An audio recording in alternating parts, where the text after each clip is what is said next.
The following program is brought to you free of charge by the sponsorship of Novus Ordo Watch. See for yourself that the Church of the Second Vatican Council is not in fact the Catholic Church of the ages. Go to novusordowatch.org. That's novusordowatch.org.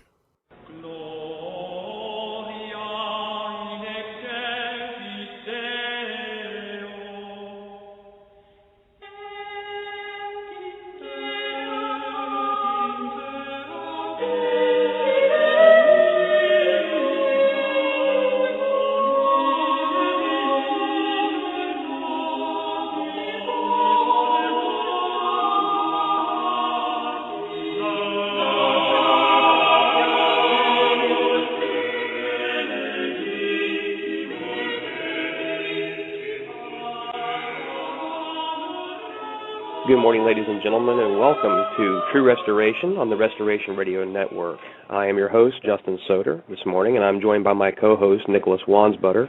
Nicholas, thanks for joining us this morning. Oh, no problem. And we are pleased to have the great privilege of spending the next, hour and a half with His Excellency Bishop Daniel Dolan, pastor of St. Gertrude the Great Catholic Church in Westchester, Ohio. Good morning, Your Excellency. Good morning, Justin. How are you doing? Wonderful. Doing wonderful. Good. This morning, we are talking about a very popular topic amongst the traditional Catholic circles. I don't think anyone who's been in the traditional Catholic circles for any period of time does not know the name of Malachi Martin. This has been a show that we wanted to do for a while and just finally fell on the docket correctly where we could schedule some of His Excellency's time, and who better to speak about an Irishman than an Irishman. So we're privileged to have him here this morning to talk about this. The best way to start off with this topic is to... May we, however, the best way to start, as you well know, Justin, is to say a prayer. Absolutely. So if we just pause for a moment here, and the prayer that I've chosen to begin this program is one of the most ancient prayers in the Roman Missal, taken from the Mass of the Pre-Sanctified, which is the liturgy for Good Friday. Let us also pray for the faithless Jews, that our God and Lord would withdraw the veil from their hearts, that they also may acknowledge our Lord Jesus Christ. Almighty and eternal God, who drivest not away from thy mercy even the faithless Jews, hear our prayers, which we offer for the blindness of that people, that acknowledging the light of thy truth, which is Christ, they may be delivered from their darkness. The same Christ our Lord. Amen. Amen. Hail Mary, full of grace, the Lord is with thee. Blessed art thou amongst women, and blessed is the fruit of thy womb, Jesus. Holy Mary, Mother of God, pray for us sinners, now and at the hour of our death. Amen. Good. Now we can start. Okay. And we're off to a nice politically correct start, which is perfect for this topic. Yes, because one of the very first things they did, that Malachi Martin and company did, was to introduce the genuflection into this prayer on Good Friday. Traditionally, the deacon calls upon everyone, Factamus Genua, to genuflect, to bend the knee in prayer for all these great petitions on Good Friday. But for the Jews, it was never done, simply because the church was thinking about how the Jews mocked Christ by false genuflections during his passion. And yet that was one of the first changes that was put into the Missal. And as those of you who have followed all of the travails of the Indult and the Summorum Pontificum soap opera know, the one element of the John the 23rd Missal that was changed was the rewriting of this prayer. It was rewritten by Ratzinger so as to please the Jews. This will be probably a very important theme to draw out and to detail a little bit today in our presentation. If you will permit me, however, I would like to start with a quote and then ask either of my hosts this morning if they recognize it. This is a quote. One of the big deficiencies in Christianity is there is no theology of women at all. Well, of course, that's Bergoglio. Aha! I knew you would say that. Guess who said that? I was going to say that sounds like a John Paul II quote. It does, very fairly, very fairly. It was said, however, by Malachi Martin on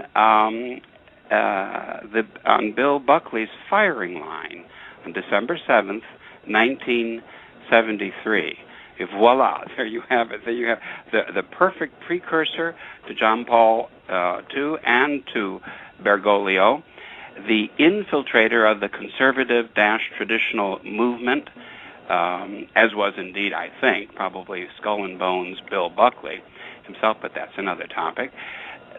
This is the quote from him. There are many quotes from him that link him to the conciliar popes about women, as we've just said. And then he goes on to say how the men stole the priesthood, but women should really be the priests. That's what Malachi Martin, this big conservative, says. And then the whole question of the Jews, obviously, as I've said. And then also the introduction and the insistence upon a vague sort of a New Age theology, philosophy. That's all Malachi Martin.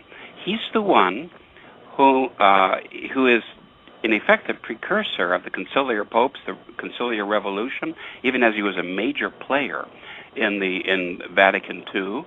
And he's the one whom the Jews hailed in that you read about in that celebrated article in Look magazine by Joe Roddy, how the Jews changed Catholic thinking. The Jews hailed him as a kind of a messiah or a savior for his crucial intervention in Vatican II, so that Nostra Aetate, the decree on the Jews, would be passed with the total heretical exculpation of the Jews, saying the Jews are not guilty of the crime of deicide, of the killing of a god.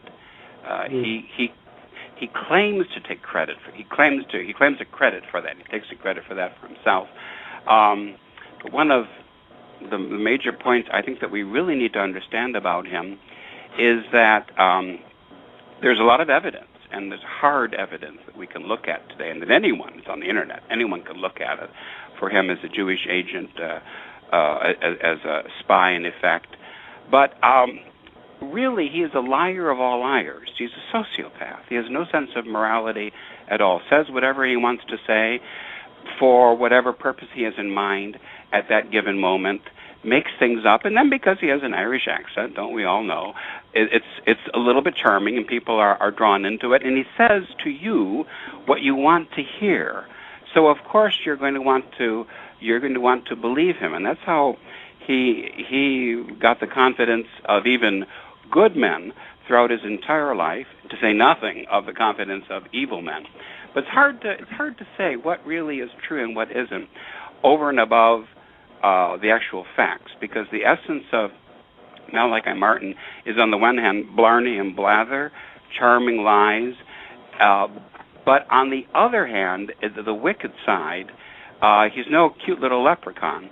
He's a seducer. He's an adulterer. He's a murderer.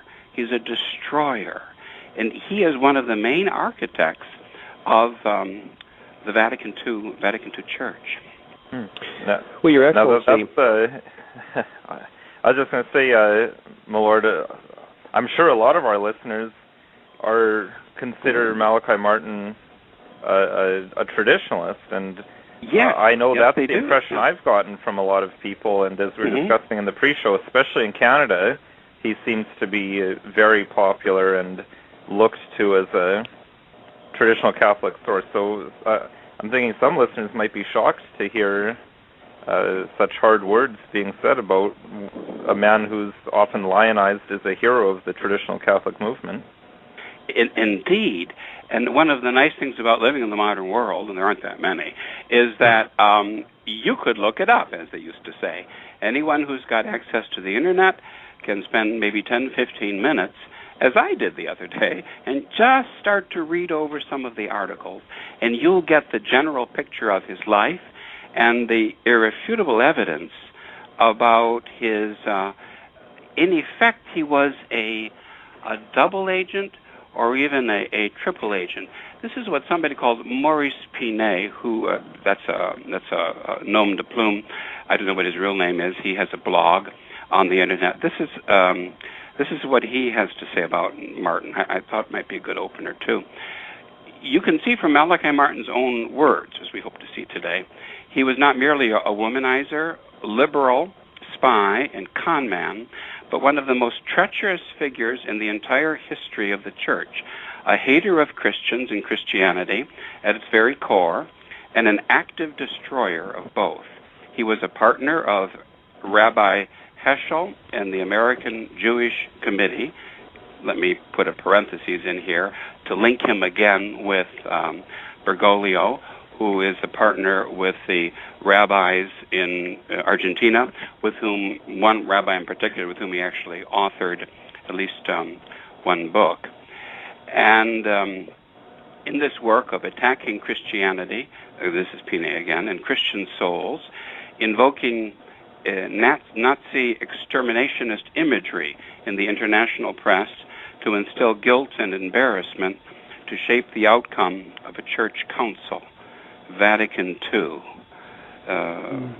So maybe that's, Nicholas is a good point. One of the fruits that we should hope for from this presentation this morning would be to disabuse our fellow Catholics of the Malachi Martin mythology that has been given to them. Well, Your Excellency, I think, probably beginning here, the one thing that I've noticed about Malachi Martin, and I'd like to kind of move in to give our listeners a broad overview of who he was, a little bit about his life. I'm going to allow you to do that.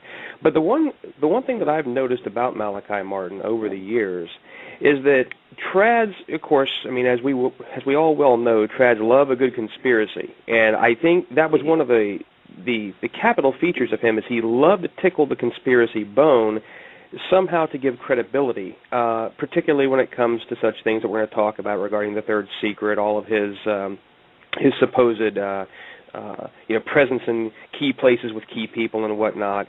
He was kind of as I was talking with Stephen the other day, he said, he was kind of like a traditional Catholic Tom Clancy. He really, brought that to the forefront, and he gained a lot of credibility with traditional Catholics in that, in that sense.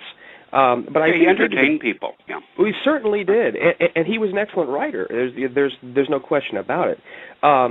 Maybe the best place to start here would be just to give a little bit about the overview of his life. He was born in 1921, and he lived 78 years until his death in 99. But if you could maybe just kind of lay out a little bit about who he was, where he came from, and his education, and moving on to his ordination, and just give an overview of him.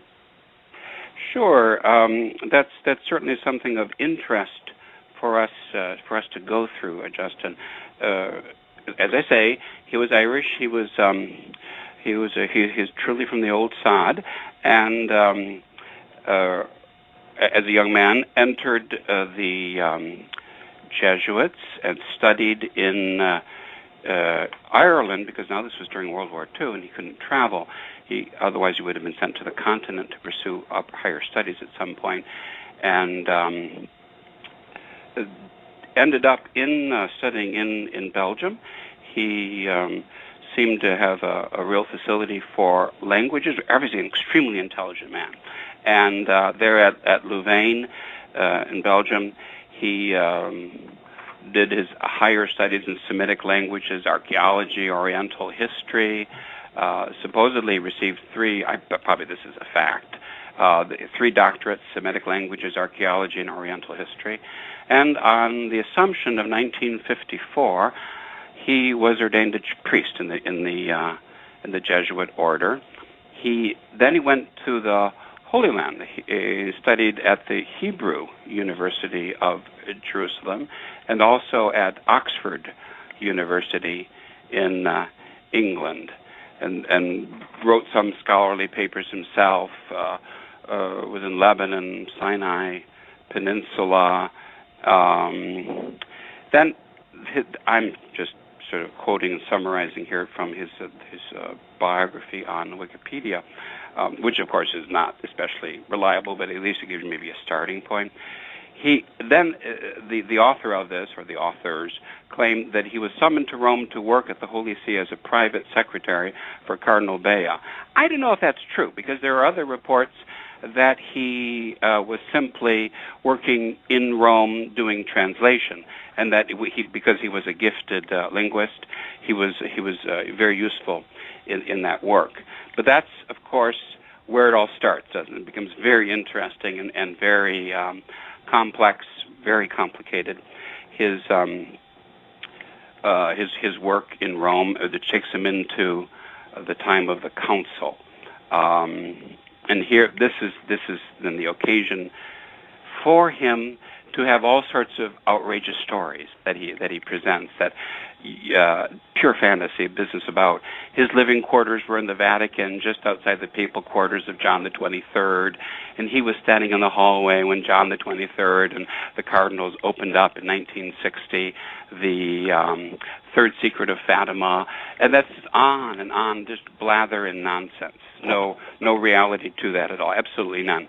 What is true is that during that era of the early 60s, he had made contact with the American Jewish Committee and was already writing and submitting articles and being paid for them, either reporting on clerical gossip, things he had heard about the goings-on in Rome, or actually trying to influence public opinion.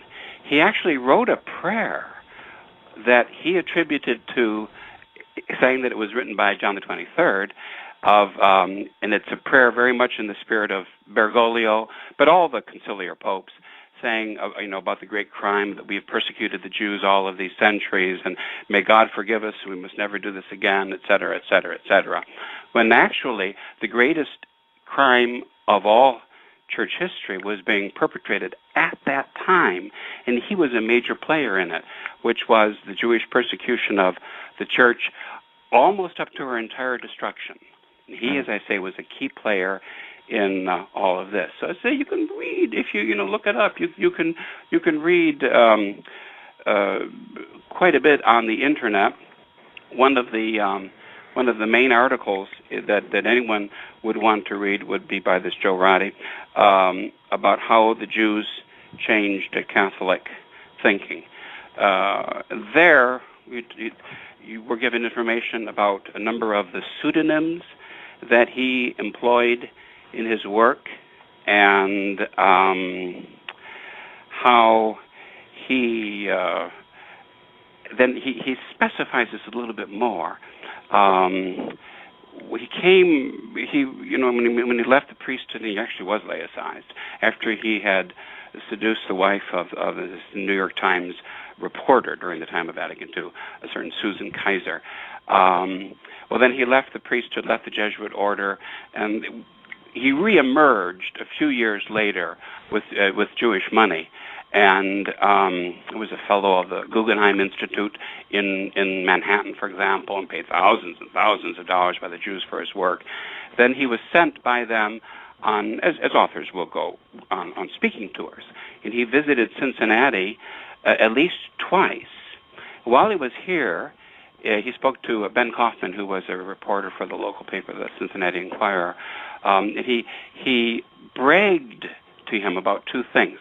I want to say, you don't know if it's true, because everything that he says is very possibly false, and all we can go is by the actual facts, but the facts are so damning, you don't really need to worry about, I don't think, anything else. But he bragged that he had Jewish blood, and that some Sephardic Jews who were exiled by Ferdinand and Isabella ended up in Ireland, or maybe in England. There are two versions of the story, of course. Bankers, of course, and that was his blood, and and he was very, very proud to have that Jewish blood. Is that true or not? I don't know, but what we do know from the facts is that he did their work and was handsomely rewarded for it, to the great detriment of Holy Mother Church and of souls.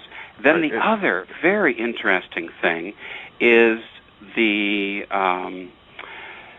claim that he makes, again, here right in River City, Cincinnati, Ohio, USA, he makes the claim that, and he said he's proud of it, that he rattled the skeletons in the cardinal's closet. That's his phrase. That supposedly all these high churchmen had things of which to be ashamed in their background, very possible, and he knew the scandals. and he threatened them with exposure unless they backed the Philo-Jewish version of Nostra Aetate, because there was a little bit of a backlash at some point during Vatican II, and during one period of time it looked as though it would, that last summer, it looked as though it wasn't going to pass. He claims that he was the decisive figure in using blackmail on the hierarchy to get it to pass, and that, as I say, is also a claim that he made here in Cincinnati. If I could just break in a little bit more, I'm wondering if we can just to put timelines on all of this. So, when was the laicization? The laicization was in 1965. This is what the competent Vatican congregation stated in 1997. They stated, in 1965, Mr. Martin received a dispensation from all privileges and obligations deriving from his vows as a Jesuit and from priestly ordination. Okay. And then when did he reemerge? Okay. Yeah. And when did he reemerge then? He reemerged, I think, after he seduced Mrs. Kaiser, life got very, very hot, and you don't hear anything particularly about Malachi Martin during the rest of the decade. It's only in the early 1970s that he is, and during that time he's in New York, that he reemerges, tries to make some sort of a contact with the Catholic public. But now, in the early 70s, he's presenting himself as a liberal, as a one-worlder, promoting the Jewish program and all of the rest. And it's after that, after, say, that Buckley interview on Firing Line, that he will slowly attempt to build up his cred as a conservative, and then finally as a state of a contest before the sordid tale of Malachi Martin is concluded. Your Excellency, one of the things I find interesting is that Malachi Martin himself multiple times said he was never laicized, which he carried that with him, and he says he celebrated Mass until, certainly until the day he died. And the one curious thing I thought about that, you can't help but notice that almost every PR photo which has been released of him, he's wearing a business suit and a tie, a la Ratzinger. So if he were so Catholic, it was just a lie. It was just right. One lie, not the most important lie, but just one lie among many. Along those lines, my colleague Father Cicada has interesting personal anecdotes on the subject. He says that he caught Malachi Martin in two lies.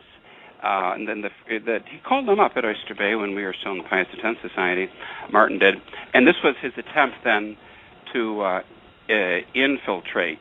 By now we're in the late 70s, maybe like around 1980 or so, and he wants to get into the traditional movement, and he calls up Father Cicada, Martin does, and expresses his great admiration for Archbishop Lefebvre, how much he was doing for the church, what a great man he was, and all of the rest.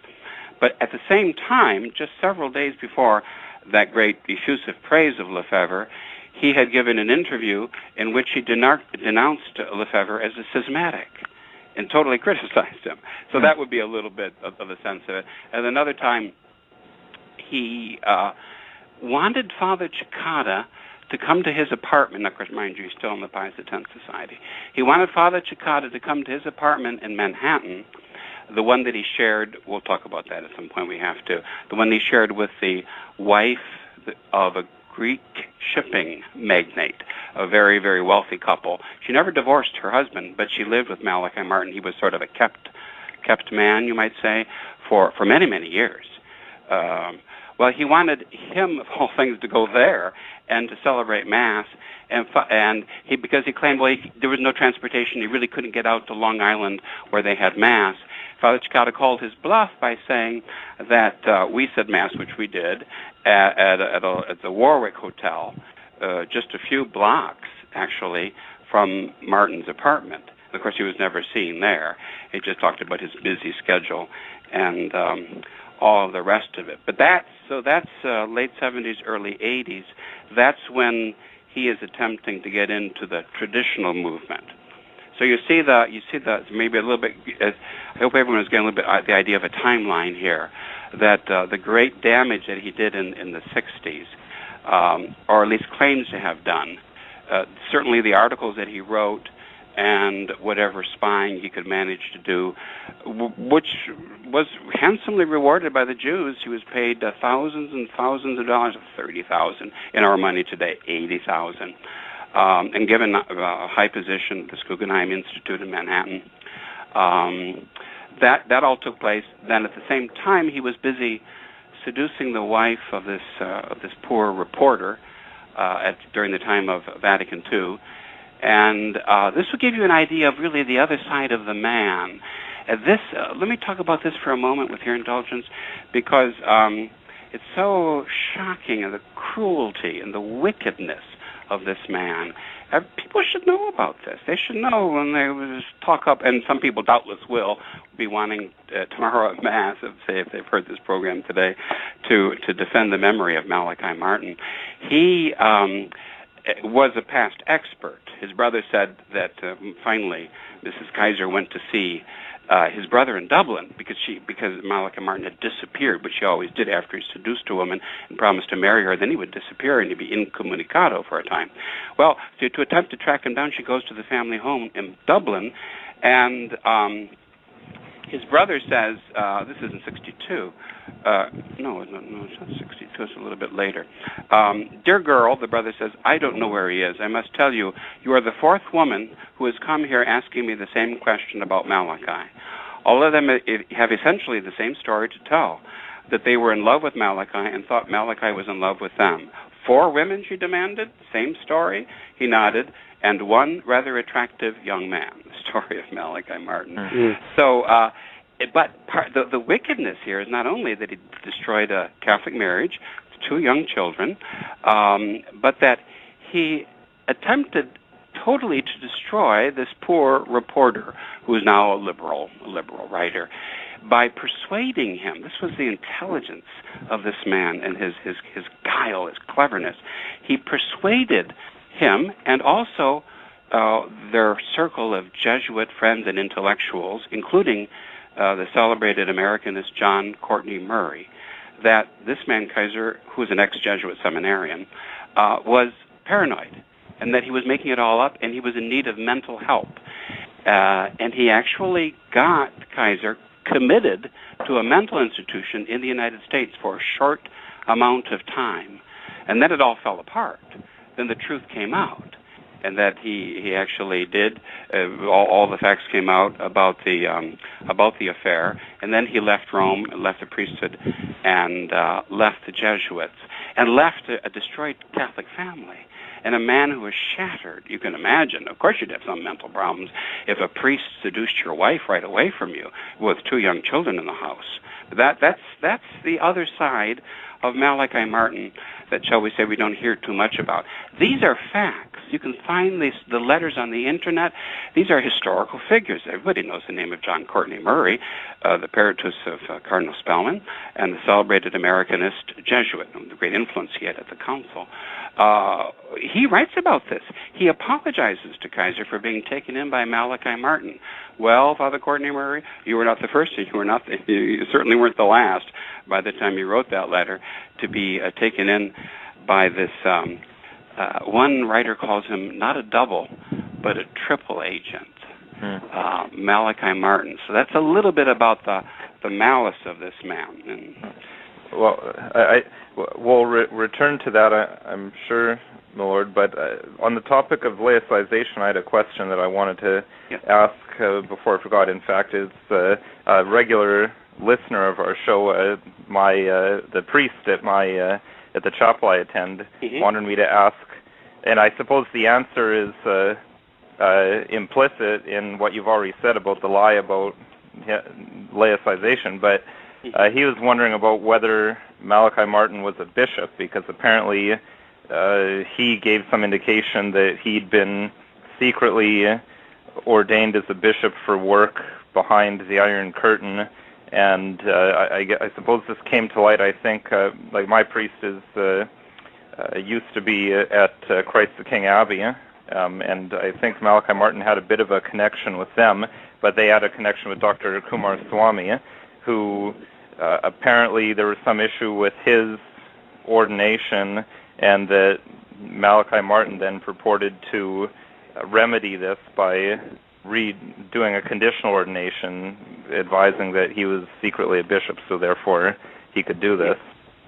Right. So these are interesting subjects that you bring up, Nicholas, because that points to the soft, scandalous underbelly of the traditionalist movement, specifically what we could call a remnant church, the sedevacantist movement, and his attempt at the very end of his life, Malachi Martin, perhaps it was a backhanded compliment, I'm thinking today, to infiltrate at the very end, before he died. This poor wretch attempted to infiltrate what was left of Catholicism and to add his 2 cents of confusion and doubt and lies and mendacity and all the rest of it. So briefly, the story is that this man, Dr. Ramakumar Swami, who was a medical doctor and a psychiatrist, and a wonderful traditional Catholic man, very charitable, he's someone that you could go to if you knew someone with emotional or psychological problems. You could, in all confidence, speak to him. He was a wonderful man and was a professor at Bishop Sanborn Seminary when he was in the Pius X Society for a while. But unfortunately, like so many, and this is the point, like so many of our traditional Catholic laity, and I'm going to say priests, and I'm going to say bishops, he was gullible in his innocence. There's a certain innocence about some people. And they're simple as doves, but they're not wise as serpents. And they get them that way. Well, this man decided, although he was a married man, he got involved in sort of an underground married priest movement of the traditional church. And went. And so for some reason, the ceremony took place in France, probably because that's where this movement is very, very strong for underground married priests who are traditionalists, supposedly.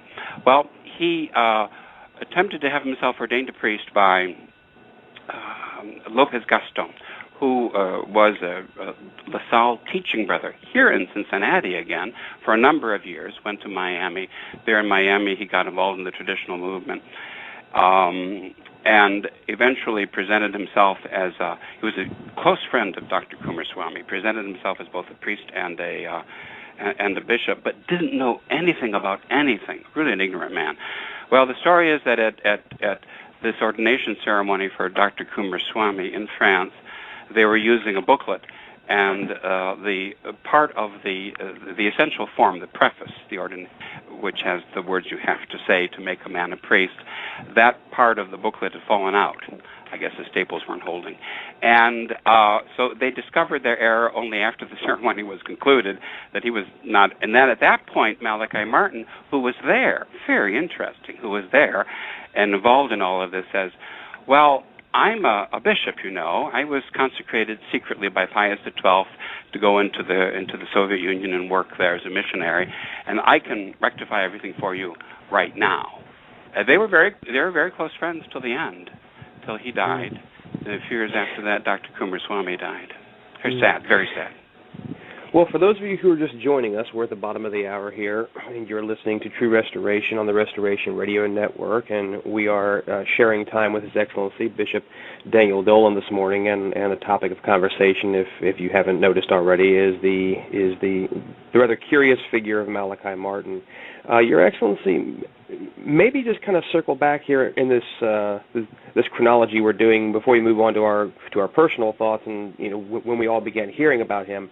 I wanted to address this issue about the supposed relationship that he had with Cardinal Bea and the claim he made that he was a private secretary and translator. Number one, if you could speak a little bit about is that true? And number two, talk a little bit about who Cardinal Augustine Bea was, because obviously he's a figure that maybe if our listeners don't know anything about, they should. Well, yes, he is a very, very important figure in the story of Vatican II and the infiltration and the destruction of the Catholic Church. he is a man, Bea is a German from a Jewish background, who was a Jesuit himself. And remember, Pius XII favored both Jesuits and Germans. They were his pets, as it were. Well, he surrounded himself with them, and so Bea, for a number of years, was actually the confessor of Pius XII. There was seemingly some sort of a link or a connection between, or so he claimed, Malachi Martin and Cardinal Bea. Certainly Cardinal Bea was one of the main players in the rehabilitation of the Jews, or the promotion of the heresy that the Jews did not kill God. They're not guilty of the crime of deicide. So we have a lot of photographic evidence and a lot of historical evidence of the writings of this Jules Isaac, the French rabbi, and his complaints to the church, and how he was heard by Cardinal Bea very, very sympathetically. And somehow that is all connected with the tale of Malachi Martin. Although, however, as I say, and I think we do have to be careful here, because just as he made a claim about being a bishop or having overheard the reaction to the opening of the Third Secret in 1960 at the Vatican, it could very well just be pure fantasy from his part. But he certainly moved in those circles, and he certainly knew those men. Perhaps he only worked for Cardinal Bea as a translator, some say. That's entirely possible. But Bea was a key player in Nostra Aetate, the exculpation of the Jews and their rehabilitation, this radical change in not only Catholic attitude and philosophy of life, you might say, but Catholic theology. He was a major player in all of that. And so, yes, there was certainly some sort of a connection there. And to use one of Father Cicada's little sayings, is that anytime I hear something like he was the Secretariat for Promoting Christian Unity, which is Cardinal Bea's congregation, that my antenna begin to kind of twitch a little bit here. When you hear those words such as promoting Christian unity. Oh, sure, yes, of course. When was that? Sure it is. And so that was a congregation that was, as far as I know, and don't quote me on the dates, I believe was established in 58 or 59. Is that correct? I think that is correct. The very early years of the reign of John the 23rd. John the 23rd, exactly. So, I find it interesting that, and we talked about this a little bit before we went on the air, how in the world is it, and you are certainly, Your Excellency, more versed in the internal politics of how the church works, but one of the things that began to make me question a little bit about the claims of Malachi Martin was, if he was ordained in 1954, it seems to be a rocket ride to the top, where in less than 10 years, here he is in the Vatican, here he is as a professor, here he is as a secretary for Cardinal Bea, and then finally here he is rubbing shoulders with Paul VI, making international travels, going on Holy Land pilgrimages. Well, now he claimed that, but correct. As the French would say, attention, be careful here, because these are all things that he claimed. He claimed that Cardinal Bea went to get him at Louvain, at the great university there, and then brought him to Rome. These are all the claims that he has made. Someone could do an interesting work, perhaps one day, to publish a biography of this man, and I think it would be worthwhile work because it tells the whole story. It's his story tells our story of how the Catholic Church has almost been destroyed and certainly totally eclipsed in our day. So the business about the Holy Land trip, I don't think so. I think as secretary to Cardinal Bea, I don't think so. He was certainly in the Vatican. He was maybe just a translator, but he was well placed to pick up on enough rumors and gossip that he could make articles out of them and sell them, and maybe sell himself to these important American Jewish leaders as the man. He could be their agent in the Vatican, and he could use the knowledge that he had to promote their cause, as he certainly claimed that he did. And as I say, even you have the article in Look magazine along those lines. But with Malachi Martin, we always have to be careful, because the prime directive, we could say, is he is a liar. He was just a liar. He was a sociopath. He had no sense of truth. I would also direct our listeners, particularly as we're going through the chronology here and listening to His Excellency discuss some of the nastier points, if you will, of the life of Malachi Martin. I remember years ago when I was first coming to the traditional movement. I'm sure Nicholas can attest to this.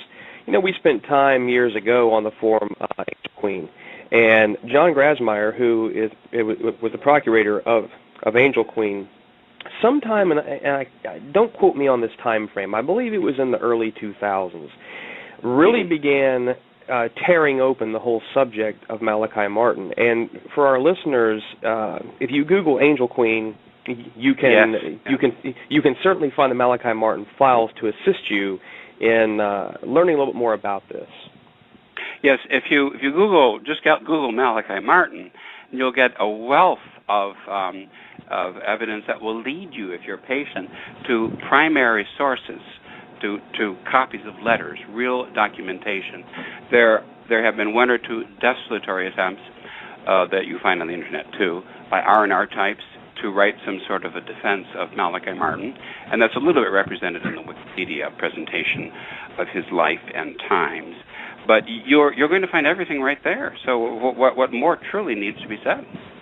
Well, my lord, I guess one thing that I would ask, and I'm by no means an expert on Malachi Martin, but from reading a lot of the back and forth on Angel Queen about that, and especially from the people who were upset about the expose, is they would seem to say that all that, the evil actions of Malachi Martin, the seductions, the working with the Vatican, the liberalism, that all came before a conversion that he had later in life, and he had this conversion, and then that's why he became traditional. And from that point onward, he wasn't this deceiver anymore, and that therefore you can accept him as this traditionalist hero from a certain point onward. Yes, but that's just more wishful thinking.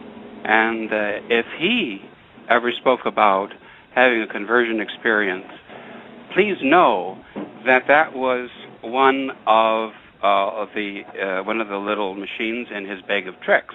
And every now and again he would get it out on the table and wind it up. When he spoke here in Cincinnati in '73 to Ben Kaufman, this is what he said,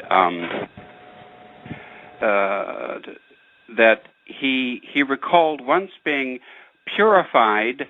This is a quote from Malachi Martin. I was purified of my chauvinism by some kind of a blissful nothingness that overcame him at Angkor Wat in Cambodia.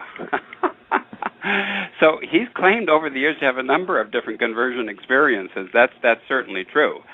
But if he had a true conversion experience, I would think, and certainly our traditional Catholic listeners would have insisted on it too, that he would then fess up, that he would say, this is what I've done.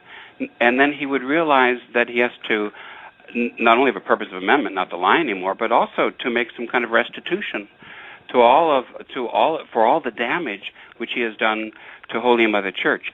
The restitution was not going around giving interviews and feeding the fames of the Fatima fantasy movement of Father Nicholas, not Father because he's not really a valid priest, but Nicholas Gruner, for example, or claiming to have conducted exorcisms, or his last books, writing these fantastic tales about satanic masses in the Vatican and children being sacrificed and so forth and so on. That was all just more fodder, more fodder. Everything was a lie. And if anyone sits down very calmly to study the thing, you would see it all coming. But if you're agreeable, I don't know, maybe now would be a good time to talk a little bit about. So they're going to say that your traditional Catholic friends who are fans of Malachi Martin, they're going to say that. What is the reason? What was the hold? What's the attraction that this man, now long dead, holds on these people?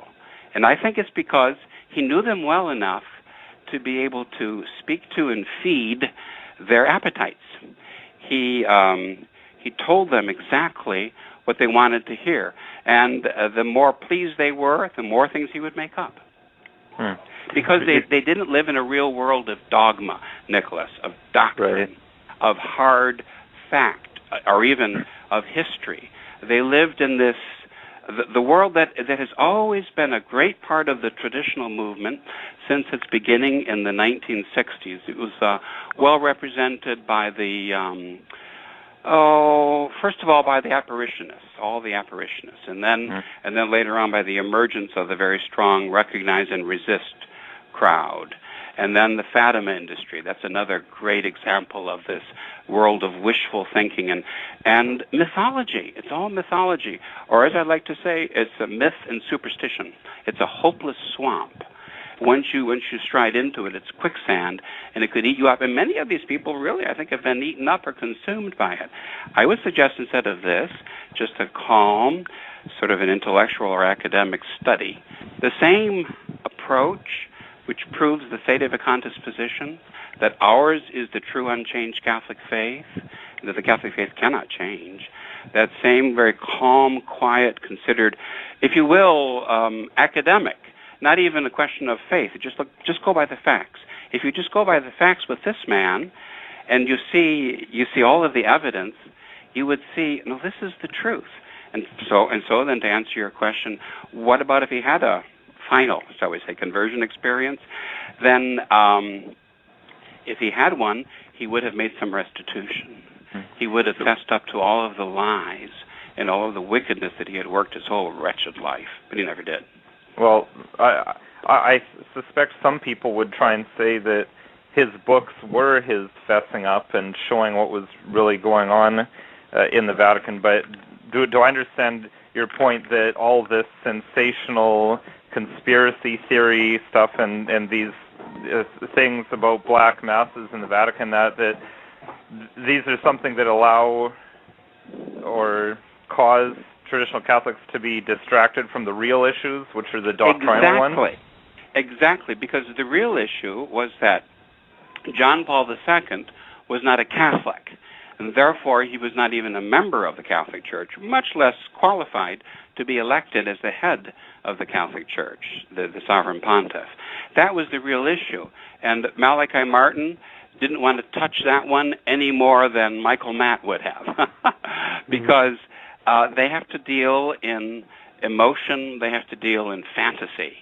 They have to, there's an appetite. People's appetites need to be fed, of course, but in exchange you receive there sometimes unthinking canine loyalty in return. But don't confuse me with the facts. That's the whole story of the persecution of what's left of the Catholic Church. Well, Your Excellency, I think, speaking from a personal standpoint, when I was, over a decade ago, whenever I myself was divorcing myself from the Novus Ordo Church, I was taken in by several of his writings, and the one writing that I really kind of tore into was the book The Windswept House, and arguably one of his most popular books.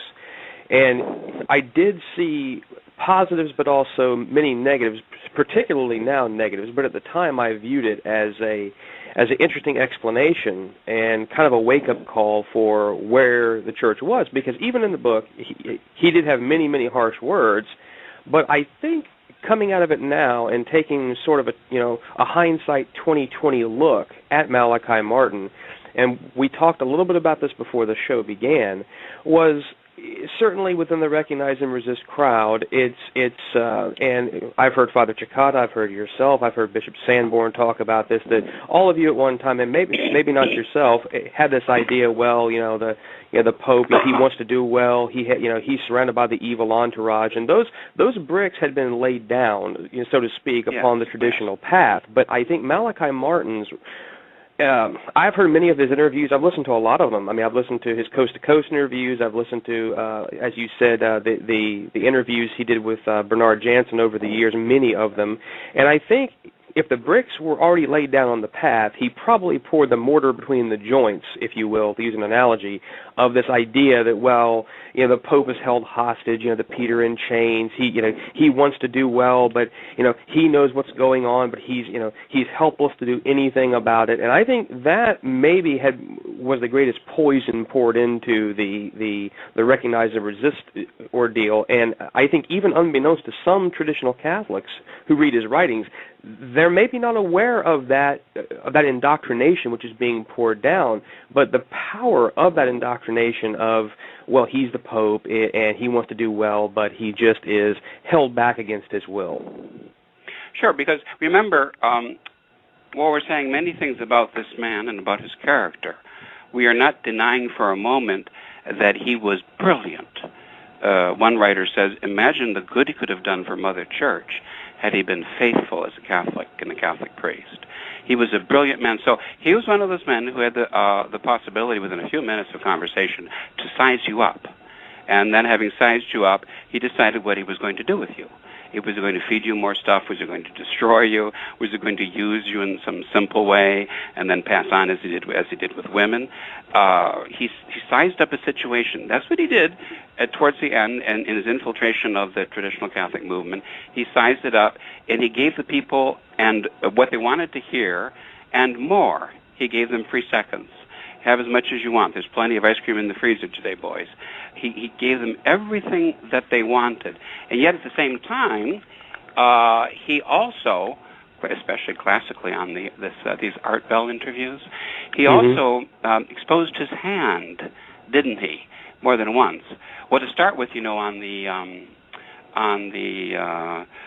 firing line interview in 1973, he made some outrageous and blasphemous claims. He said that God could have become incarnate as a cow if he had so decided. If you can imagine the blasphemy of just such a statement to be made. And then in the Art Bell interviews, he said that abortion was a private matter between the woman and the doctor and maybe the father, and that the church had nothing to do with it. The church had better stay out of politics. He adopted a pure libertarian line about the subject, and I believe along the lines of birth control, pretty much the same thing. He claimed that shamans, different pagan priests, especially in America, pagan Indian priests, had the power to expel demons, and that this was our Lord working through them. That was another claim that he made. And adopted pretty much of a.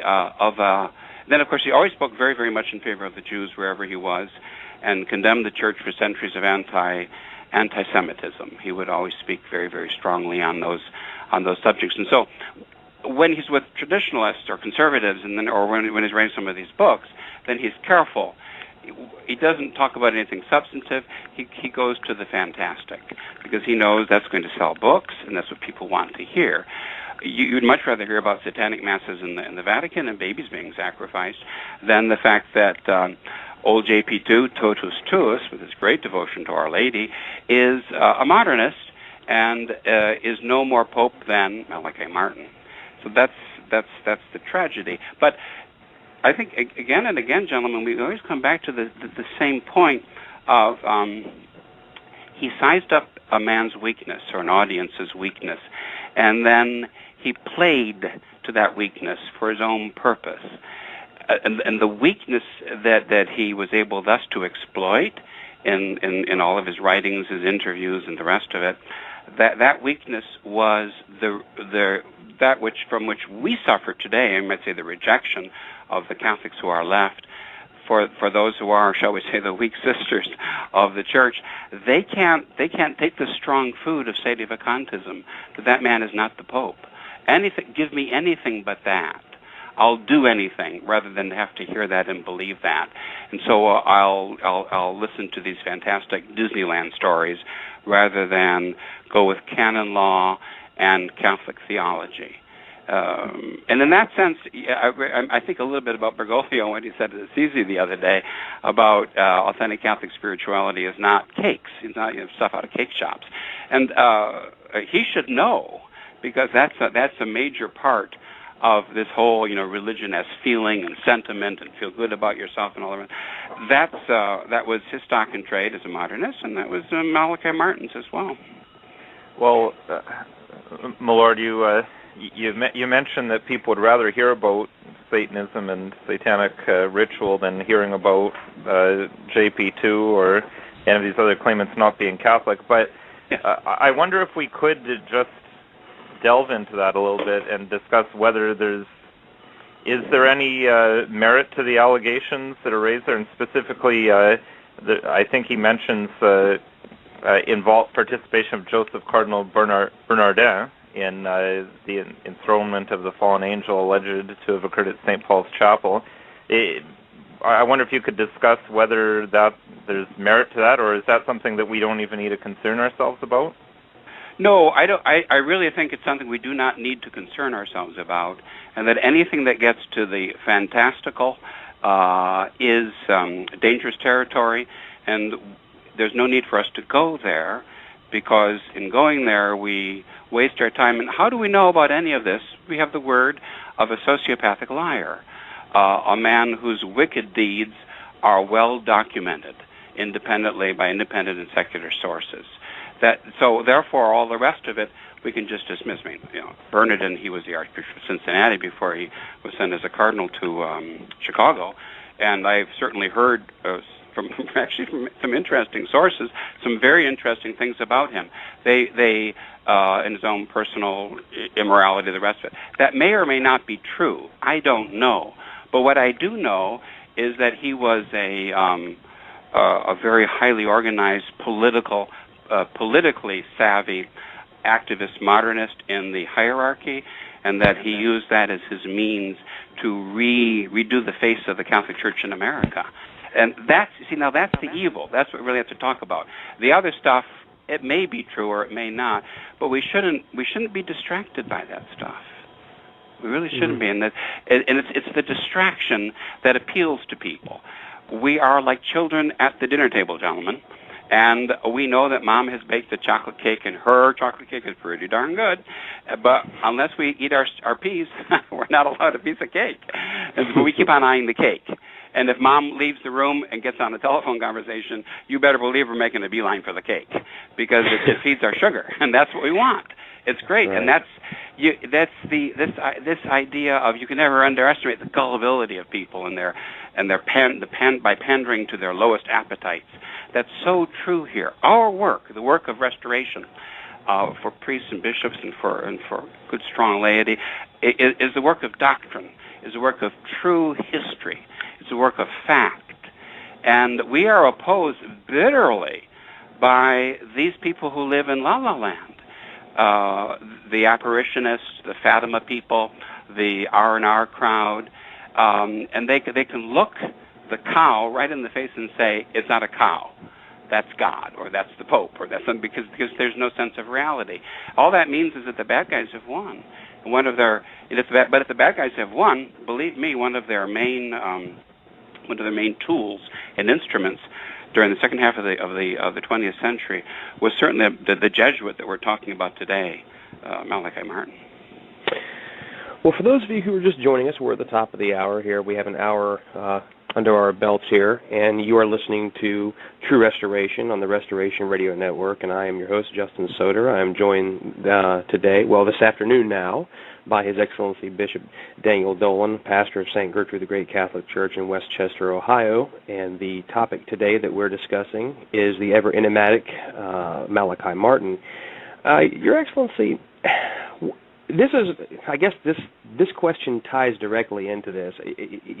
In my years that I spent from the time I was born to the time where I, thanks be to God, had my awakening and left the Novus Ordo structure, one thing that I notice about traditional Catholics versus those in the Novus Ordo is that For all intents and purposes, those in the Novus Ordo are oblivious to conspiracy theory. They don't want to hear about it. They don't want to think about it. They don't want to talk about it. It's nonsense. Who cares? It doesn't matter to me. Whereas on the other side as the pendulum swings, the traditional groups love and thrive upon conspiracy. And is this something, well, I suppose my question falls into two parts. Number one, why do you think this is? And number two, I think the question is, is this a good thing to a point for people to wake up and see things, such as what Malachi Martin talked about with the New World Order and all this, or is it a distraction in toto? Well, if we buy into the second of your two questions or propositions, Justin, we then take care of the first. That is to say, we have evidence, we have facts, we have hard evidence that Malachi Martin was indeed a paid Jewish infiltrator, a double or a triple agent, this apostate priest was, at the crucial time of Vatican II for the destruction of Catholicism. We have proof of that. So what they say about infiltration and conspiracies and all the rest of it, that is true, at least as it represents this man. But then to go to the first point, isn't it odd then, again, I stress this point, isn't it odd that the people who are most interested and just most drawn to just these sorts of things about infiltration and conspiracies and plots and all the rest of it, that they look right past the bulging dossier on Malachi Martin, the fact it's proven by his own words and deeds and by objective evidence, time and again, that he was that conspirator, and that this is what he did. Now, that leads me to a consideration that is highly, as though everything we're talking about today, gentlemen, we're not controversial enough. This is really controversial. But we can't talk about Malachi Martin and his life history and his life's work and his achievements unless we understand the Jewish question.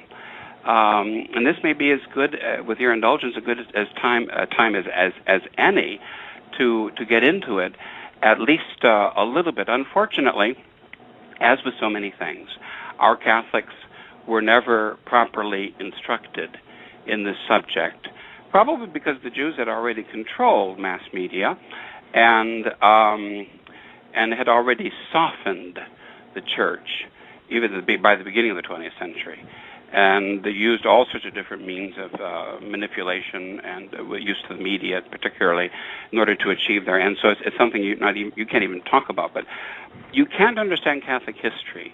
You cannot understand the Mass, Catholic liturgy, and the readings in the ancient masses of the unchanged Roman Missal. You can't understand current events. You can't understand where we are today unless you understand the Jewish question. And Malachi Martin conveniently presents himself, appears out of hell, as it were, and I hope he saved his soul at the end, but he certainly gave every indication that he was a damned soul. And damned many, many times over. I can't imagine what Dante would have done with him, in what circle of hell he would have placed a triple agent like this apostate priest. But he emerges to bear witness to the fact that, yes, there was indeed a Jewish conspiracy against the church, and that, as a matter of fact, they were successful. So there's a quote from Pius XI, who said that even as we defend their legitimate right to life and to property and to being taken care of for the Jews, nevertheless, that does not mean we do not have a right, we Christians, to defend ourselves against them.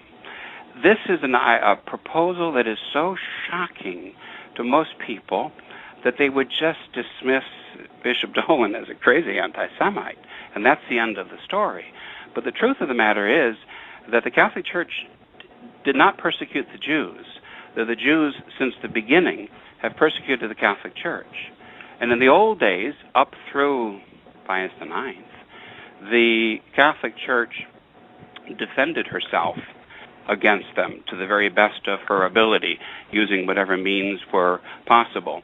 And it was only with the ending of the 19th century, beginning of the 20th, that the Jews, for many reasons, especially for finances and for power, that come with money, that power does, that the church became terribly weakened as a result of that, and that coincides, of course, with the modernist infiltration or modernist conspiracy against Catholicism. So you have to look at things in a different way. You have to look at things in a Catholic way. What would help you to do that? Read, please read. Pick up any of the books of that great Irishman. He was a Holy Ghost father, not a Jesuit, whose very life and work was a beautiful act of reparation. Father Dennis Fay, the Kingship of Christ and Organized Modernism, two or three books. And the kind of a book, if you're not even a disciplined reader, you can just open it and almost anywhere and start to get some kind of an idea of what he calls the organized forces of naturalism, which are the Jewish nation, as he phrases it, and also the Freemasonic conspiracy. Those are the two chief power players in this attack against Catholicism, against Christianity, for many centuries on for the Jews, right from the very beginning. And read what the popes have said about the Jews in the 19th century, and from all the way back. Read those magisterial documents. Immerse yourself in this, and also in the lives of the saints. The zeal with which they burned St. Vincent Ferrer, for example, great Dominican, to convert the Jews, and how many thousands of Jews he was indeed able to convert. He actually preached in the synagogues, and of course the Jews, until sometime during Pius IX's reign, had to go to in their ghettos. They had to go to a synagogue and listen to a sermon at regular intervals. That was just part of the conditions of their own life. And yet they were so dangerous to Catholicism that there are all these rules in place to protect Catholics from them. So the whole story of the 20th century and the subversion of the Catholic Church is a story of revenge. Sweet, sweet revenge wreaked on Catholicism by the Jews, by those who today are taken to be Jews. Whether or not they are by blood, that's another question. They certainly are not by religion. Theirs is not the Old Testament religion by any means. It's this Talmudic Babylonian Talmudism, they call it. It's a mixture of the occult, superstition, many factors, something diabolic in it too. But very, very little of the Old Testament religion is found in modern day Judaism. So this is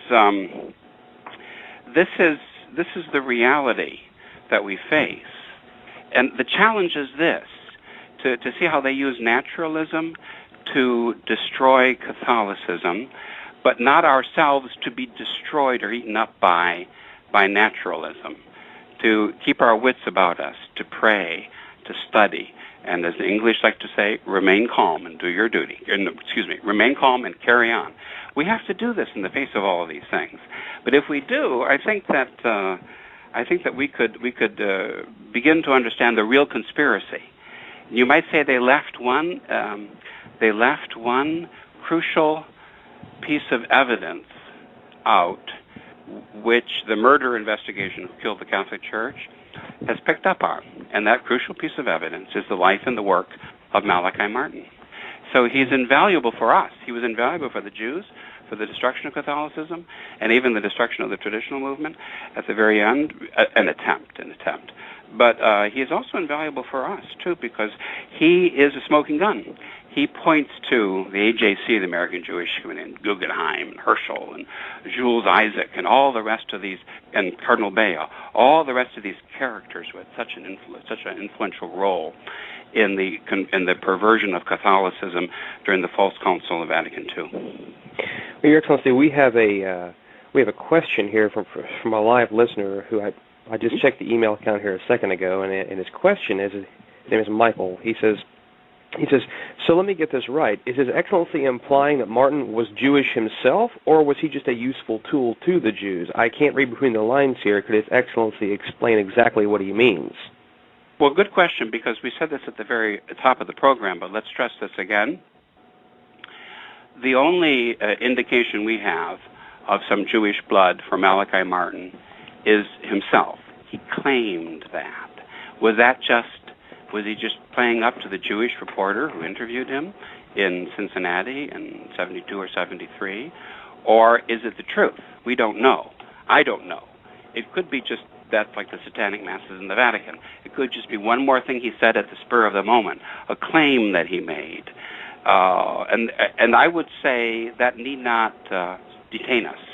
We can just sort of move. It's interesting. Let's note that he claimed it. You find objective evidence of it.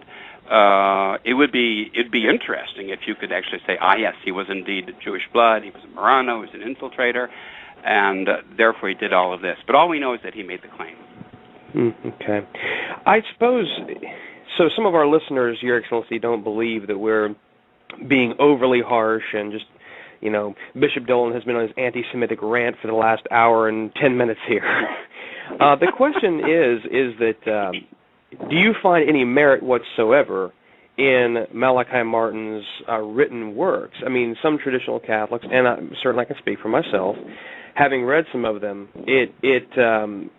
was there any benefit to his writings in so far as perhaps it did wake Catholics up to, say, a conspiracy which was to overthrow Roman Catholicism going back to the time of the Council and up to now? I mean, this is not getting into any of his, radio works and his many, many interviews, but just the writings themselves. Do you see those as being any way beneficial to bringing Catholics on the stepping stones towards understanding the problems in the Church, or are they stepping stones that are built upon quicksand? If he woke up, if his writings served to wake up, as you say, Justin, any Catholics, it was only so that he might slip them a Mickey. He might give them a drug that was far more powerful, and a drug, furthermore, takes you into La La Land and Nirvana. That makes you just sleep right through the best parts of real life. If that was his purpose. I give no credit at all to any of his writings. They were all lies, fabrications. There might have been accidentally many true things that he had in there. He used them. For example, the revisionist Michael Hoffman remarks that he had dinner once with Malachi Martin in New York, and he gave him some of the research that he did on the Jewish question, Jewish infiltration, the rest of it, and secret societies in America and so forth, what he calls twilight language that they use.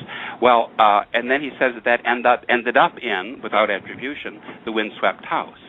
So he had that marvelous ability to be able to go everywhere, almost like an octopus, and take this and take that, assimilate this, assimilate that, use this a little bit, change it, and use it for his own purposes. No, I think that the attitude that we should have towards the books of Malachi Martin, which was shown by my colleague, Father Cicada. One night in Oyster Bay, he tells the tale. It's an interesting story. He's a great reader, and he's a great reader of history. So he picked up Malachi Martin's latest book, or somebody gave it to him, his book of the history of the Jesuit order. And he said he was reading it in bed, the first chapter. And just within a few pages, he discovered, Father did, so many factual errors and bold-faced lies, just at the very beginning of the history of the Jesuit order, that infuriated. Father closed the book and threw it against the wall of the room, left it on the floor. And he's never had any truck with Malachi Martin since. That's what our Catholics should have done. Had they known a little bit, maybe they would have. It should have been thrown against the floor and then thrown in the fire. We have another question, Your Excellency, directed to you, and this is from a person. I can't tell if they're upset or if they're just asking a question here. It says, how does Bishop Dolan know Martin was lying? Others have said the Vatican is ruled by Freemasons, and of course Malachi Martin said the same thing. Perhaps I missed His Excellency's reasons for the proof as I just tuned in shortly ago. Could you please explain this? That's the trouble, and that's the challenge. I admire very much the patience of Father Cicada, because He'll talk about it sometimes. The other day he was trying to answer his email, and he had like 200-300 emails waiting to be responded to. And many of them are sincere questions, as I'm sure this is a sincere question, from somebody who what, has just tuned in. And I would answer, look it up. Do your homework. Don't be lazy. At the beginning of the show, I mentioned that anybody could read all of the documentation they could possibly desire, especially on that Angel Queen site, which I found to be extremely useful, but not excluding primary sources of actually from the Jews or from the Jesuits themselves on these subjects. So if you spend just a few minutes on the internet, you will see his lies, and you will see the damage that the man has done, and it's irrefutable evidence. Your Excellency, just to add to that point, I can tell that particular person who wrote the question in that I recall the time that actually came out, and this is, like I said earlier in the program, I can't remember if it was in 03 or 04 or 05. I really can't remember. The dates are all blurring together now. But I remember myself being personally offended, and I felt like John Grasmeyer was on a witch hunt, and that he took a lot of heat for that. I do recall the forums were pretty hot with banter back and forth, but the compilation he's put together there it's pretty encompassing. It certainly is pretty encompassing. And there's one more question from a listener. It says, His Excellency said it at the top of the program that what he calls a distraction, that Malachi Martin was a distraction. And he says, what he calls distraction was people trying to figure out what in the heck happened to the church. Martin's explanation made sense to so many people. It had to be something outrageous because the change in the church was outrageous. I lived before the council, and certainly now afterwards, and I can see that the changes were outrageous. Is this something he was just capitalizing on, or was he actually making some kind of sense? Well, he was a distraction in a sense. Yes, that's true. But on the other hand, he was, as I say, a crucial piece of evidence. He's a smoking gun. He is, the bloody knife at the murder scene, with fingerprints all over it. And all you have to do is just to study that, and that will point you back again. But when I say a distraction, too, I mean the tendency that we have today, because we live in an information age, which means people have access to very little in the way of real information at all. If we had known our Catholic faith, if our Catholics had been formed by their parish priests and by their bishops and by the Vatican, by the popes in the 20th century, to who our enemies were, the whole Jewish question, for example, the organized forces of naturalism, Freemasonry, if what St. Pius X attempted to do 100 years ago had only been continued by his successors, then we would have been alerted. They say that about, to a certain degree, they say that about Bishop Castromayer in Brazil, how he insisted that his priest form the people, and so that when the changes came, they were able to resist.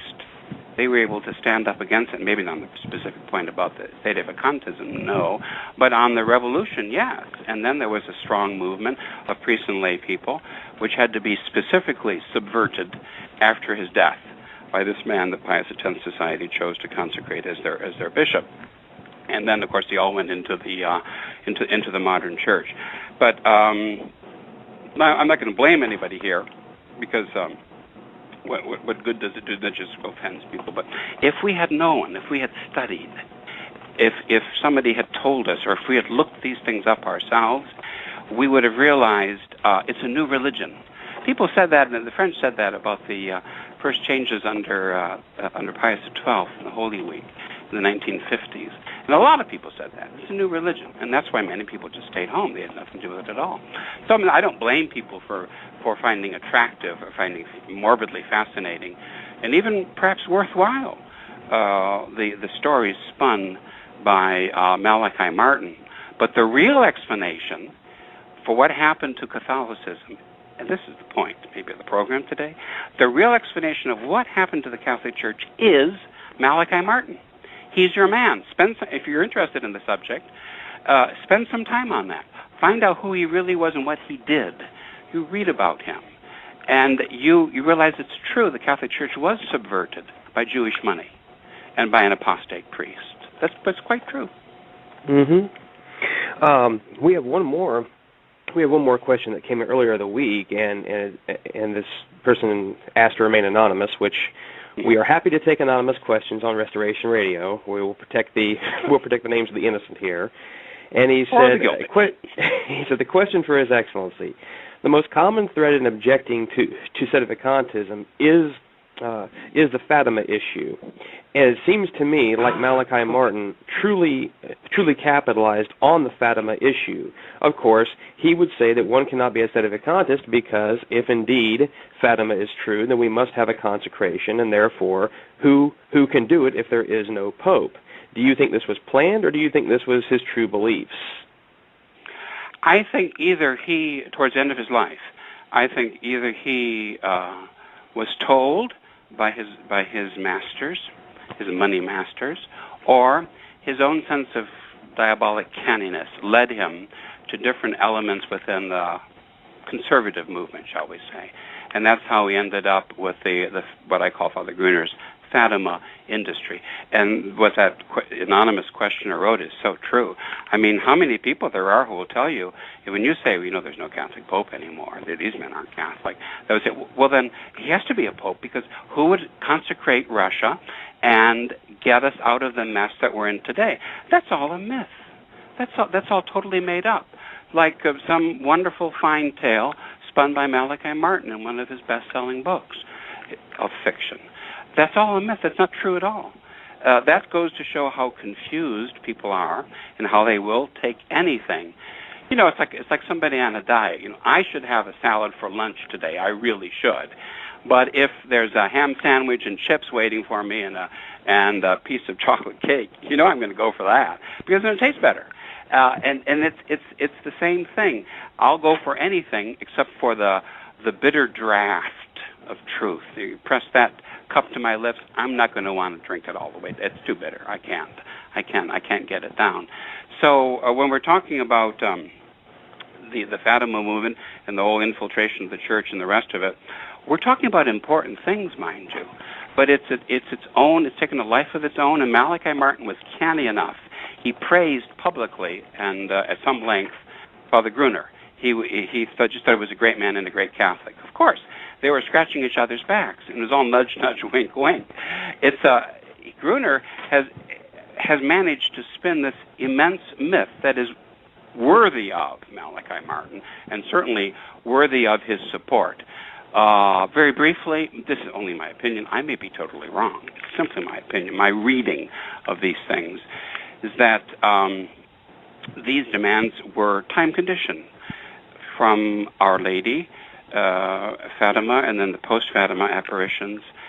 The popes, Benedict XV and Pius XI, those two, they were the men who were meant to consecrate Russia, to have all the bishops of the world consecrate Russia with him to the Immaculate Heart of Mary. That was God's will.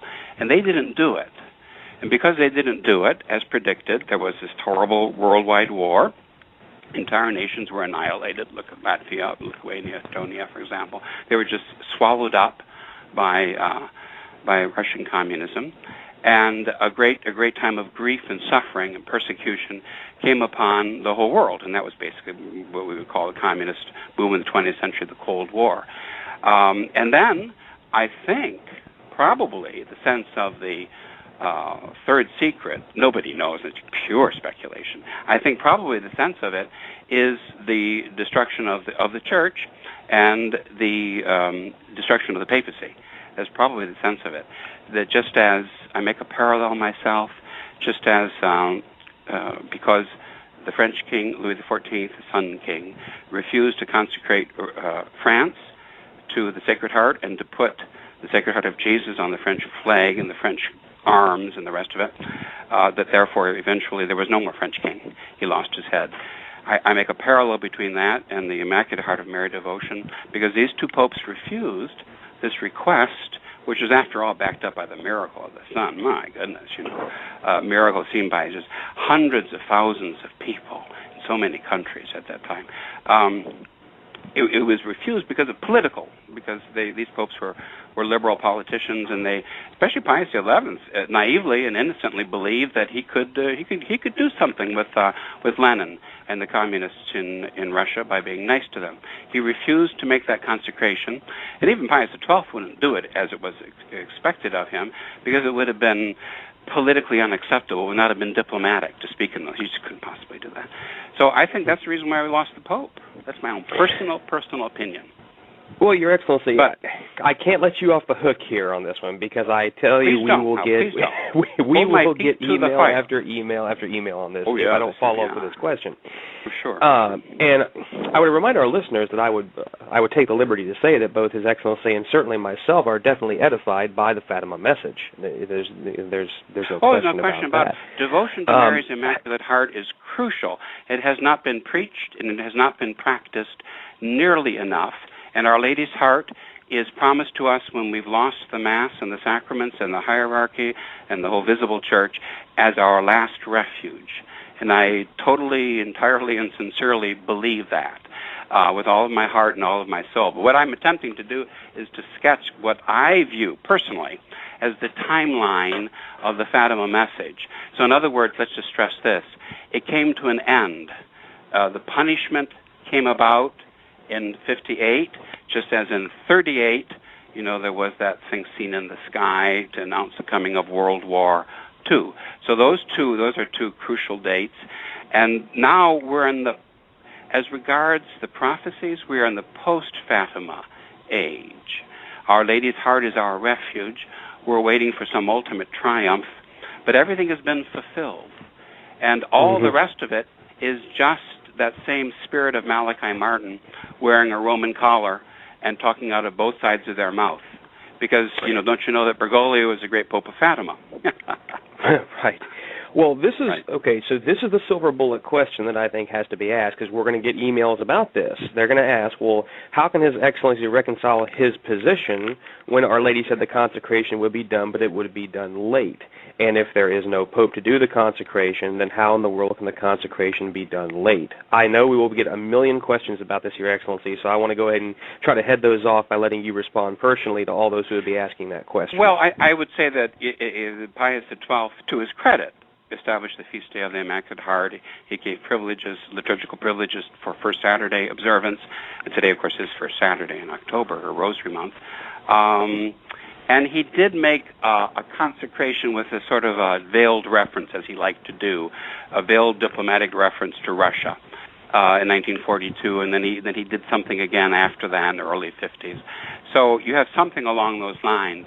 But I'm no Fatima-ologist, and I don't believe that we need to be, because I think that it's something in the past now. I think we're now living in the post-apocalyptic age. The secret, we're living the secret of Fatima. And the idea that there's going to be a Deus ex machina, that somehow there's going to be a true pope and he's going to consecrate Russia, that's all just mythology. There's no facts behind that at all.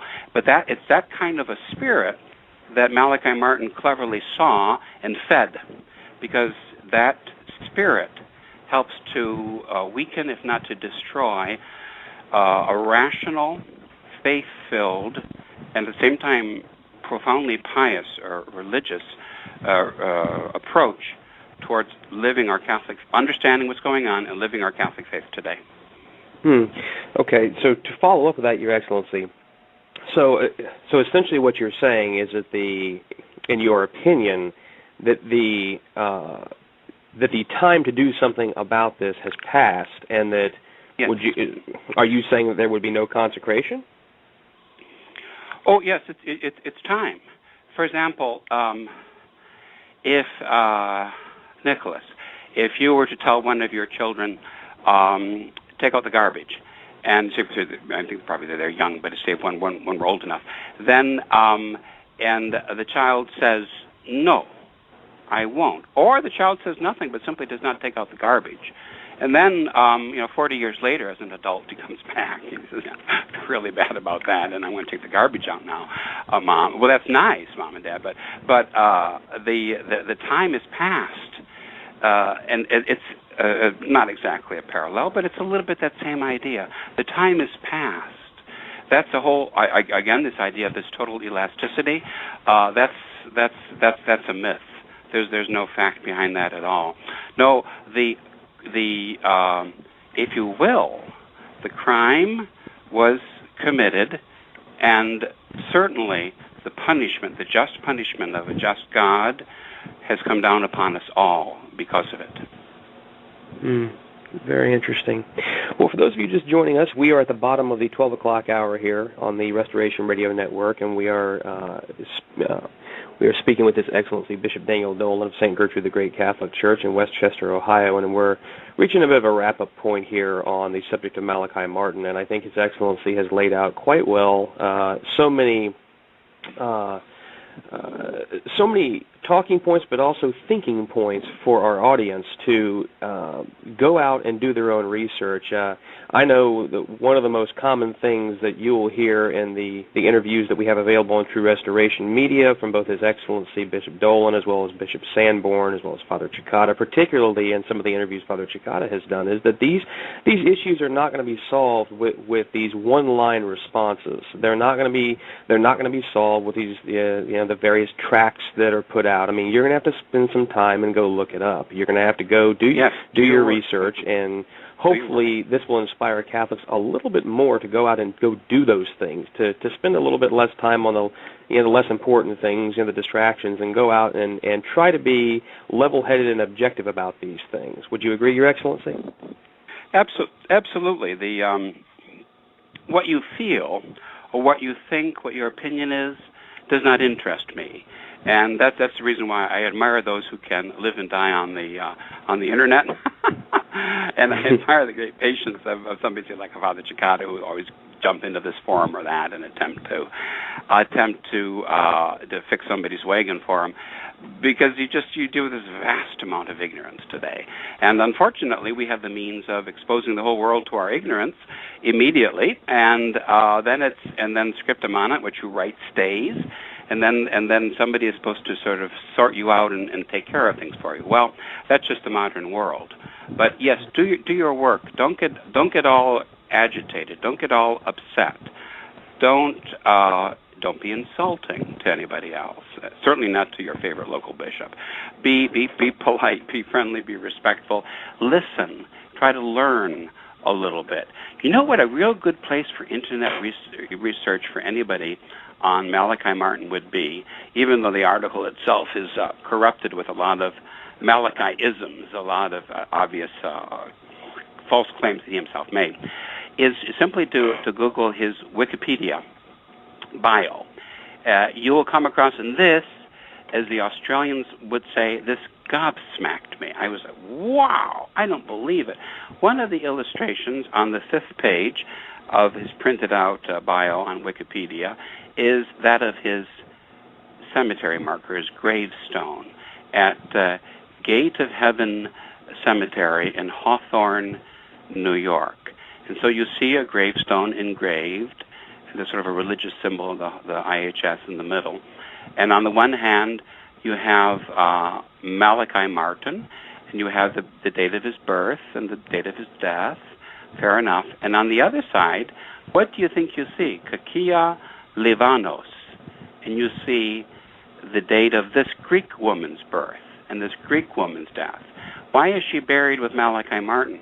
Because she lived with him. Because she's the woman who got this little elusive leprechaun who seduced many a fine lady in his day.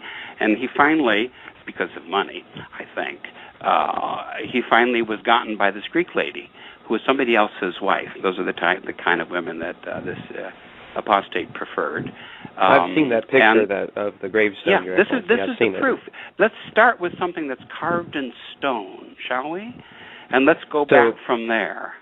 if you want facts, listeners, if you want facts, start with some of the facts. And one thing I want to also add in, Your Excellency, is I don't believe that you are saying that there are no trustworthy places on the internet to do research, but you would encourage people to be discerning and to check multiple sources. Am I reading that correct? Of course, and then always try to get to what we would call the primary sources.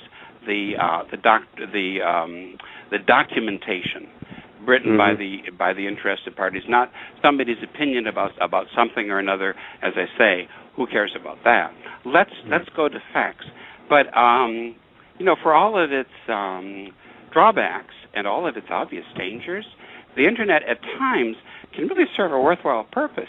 And there's a lot of good factual information to be found there on the internet in these studies. Some of them come from this Maurice Pinet blog, some from Michael Hoffman, some from the Angel Queen Forum, some from other independent writers or researchers. But follow the leads and get the documents.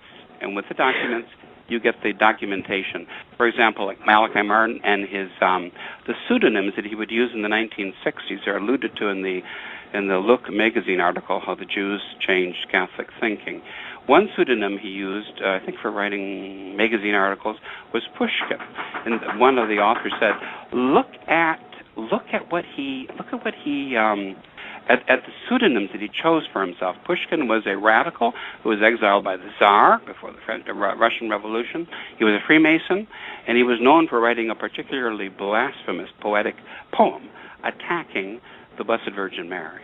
That's Pushkin. He took that name for himself. And then another name is Seraphian. Seraphian means either in some Middle Eastern language, money changer or son of the money changer. And somebody said, oh, point, look at that. Isn't that interesting? Then there are other more innocent ones like, Boyle something or another, more Irish type names that are used for him. But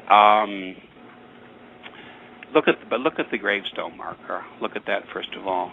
His and then right next to it on the Wikipedia page is a reference to his death. I hope he had the grace to make a good confession and to die absolved of his sins, and I hope he was able to save his immortal soul. God rest him. What a triumph to the mercy and the goodness of our Lord that would be if such a great sinner were converted.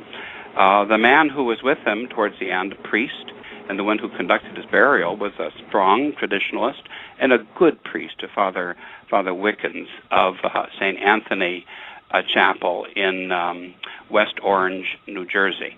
And as a matter of fact, I wrote something, or else I said something to somebody that got around, one or the other, and I received a rebuking letter in return from Father Wickens because he was a great fan of Malachi Martin. He was yet another simple priest, gullible, who was taken in by him. But he's also somebody who always refused to accept the reality that the seat was vacant. He would talk a lot about things, but he wouldn't form his people. For very few priests would ever dare to do that. Very few priests or bishops would even dare to do that. But and as a result of that, I'm going to use the phrase, Justin, blinded. We ask God to pardon the Jews because they have been blinded. The phrase in Latin is obcecationibus populi, the blindness of this people. But sometimes Almighty God blinds us as a punishment because of the sin against the Holy Ghost, which is to resist the known truth.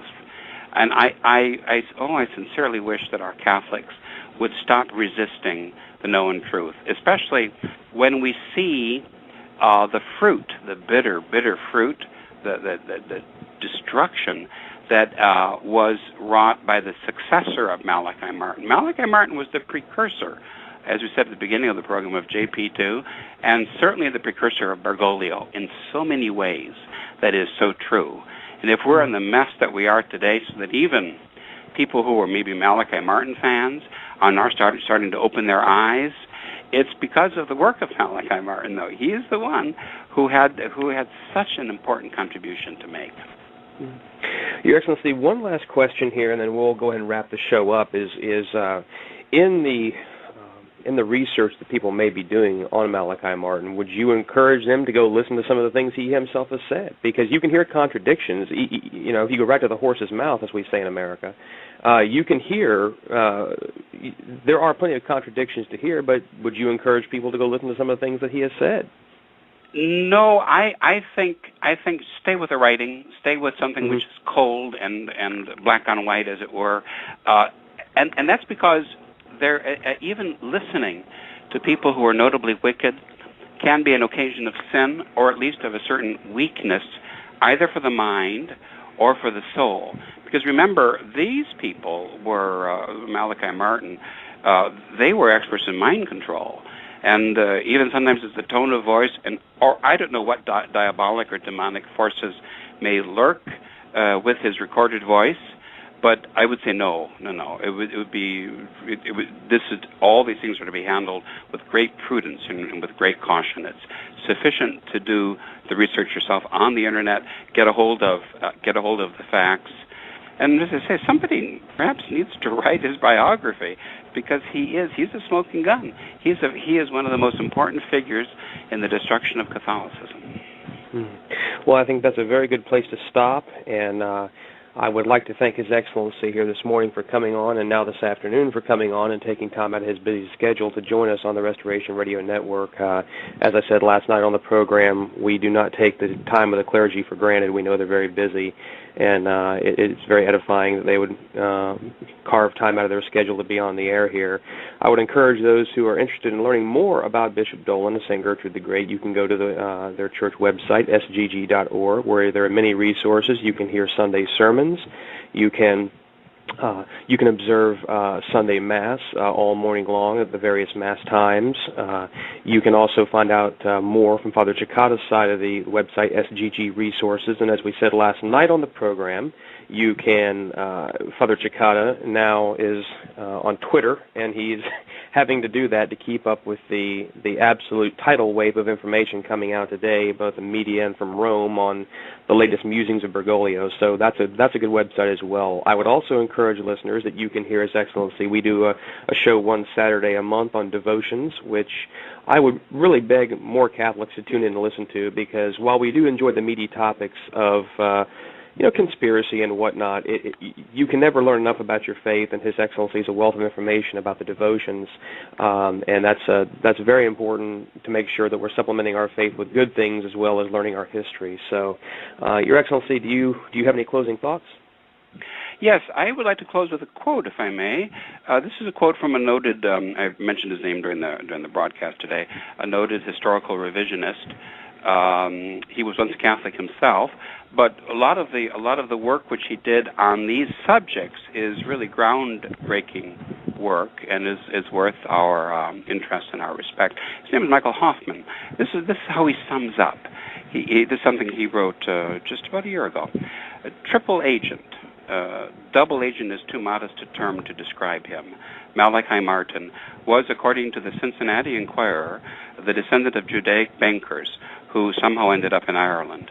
After he announced his alleged traditionalist credentials, he told Art Bell in the course of an interview before a liberal radio audience that the state had no business regarding abortion.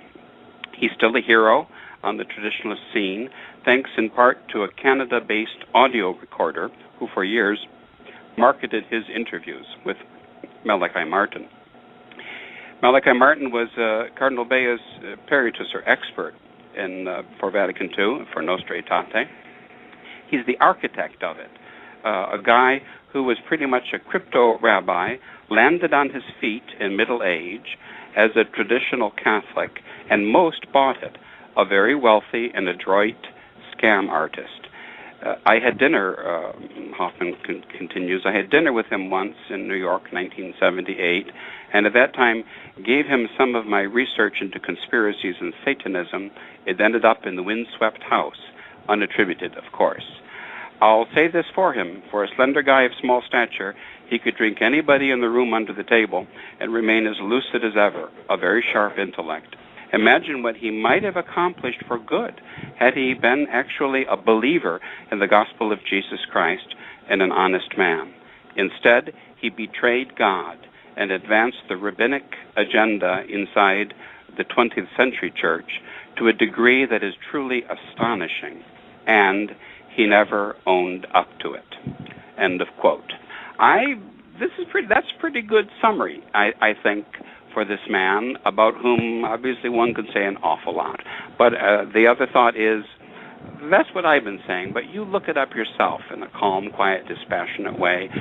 Do the homework, do the reading, and I think you'll discover the proof of Jewish infiltration and the proof of a conspiracy against the Catholic Church. Well, Your Excellency, I think that's a great way to end the show, and I would encourage listeners, we will see you, or we will talk to you again on the 19th this month for the Devotion Show, where we talk about the Holy Rosary, since October is the month of the Holy Rosary. I would also tell listeners that His Excellency was just featured on our From the Pulpit series on this past Thursday night, where he gave a very, very interesting conference on the Catholic Church being the one true church, and also a sermon recently on the Rosary itself. So, Your Excellency, thank you so much for your time, and we will talk to you on the 19th. You are very welcome. It's always my pleasure, and I'm grateful for this opportunity to expand the apostolate. And the work done by Restoration Radio is indeed worthy of our support, as is our work here with the Fathers at St. Gertrude the Great, because this is the work on the ground level for the maintenance and one day, God willing, the restoration of Catholicism. So let us pray for the Church's persecutors, for their conversion, and let us pray for ourselves with all humility for our perseverance in the Catholic faith. God bless you, Justin. God bless you. Thank you. Bye. Now, I'd also alert our listeners that as our season on Restoration Radio winds to an end, we have our annual report card out. It's a survey of Restoration Radio. You can go to the truerestoration.blogspot.com. You scroll down a little bit, and there's a survey you can fill out. We would really appreciate hearing your comments. It doesn't cost you a thing. It's all free, which I know is the right price. And you can there's several different boxes where you can put your personal comments on there, as well as some radio button survey information. And we would appreciate you taking a few minutes to fill that out, and it'll help us show planning going towards Season 3 here. And we're meeting at the end of the end of this month to brainstorm and to plan for Season 3 and some of the show topics. So we'd love to hear your comments. I'd also ask that if you found this show to be beneficial or informative, you would consider making a donation to our apostolate, and you can do so by going to the truerestoration.org website, and there's a PayPal donate button on there, and we have different levels of subscription based upon whatever your means may be, and you can also make a one-time donation on there. We will be working on recurring donations. That'll be a feature coming soon, but even if it's as little as $1, it is well received, well taken, and it goes towards defraying our costs and also bringing on new show guests for the third season. So I want to thank all of our live listeners today, those who will download here in the future. You can listen to all of the Restoration Radio broadcasts on the iTunes Store. We're syndicated on Stitcher. You can download it directly from the Restoration Radio website on blogtalkradio.com/Restoration Radio. If you can follow us on Twitter at True Restoration. You can send us an email for show comments on this show that you'd like forwarded to His Excellency, comments to me directly at mail@truerestoration.org. So we'll be back on air tomorrow night to finish our Catholic History show with Charles Colomb on Catholicism in the South, and we hope to see you there. Thank you. To you free of charge by the sponsorship of Novus Ordo Watch. See for yourself that the Church of the Second Vatican Council is not in fact the Catholic Church of the ages. Go to novusordowatch.org. That's novusordowatch.org.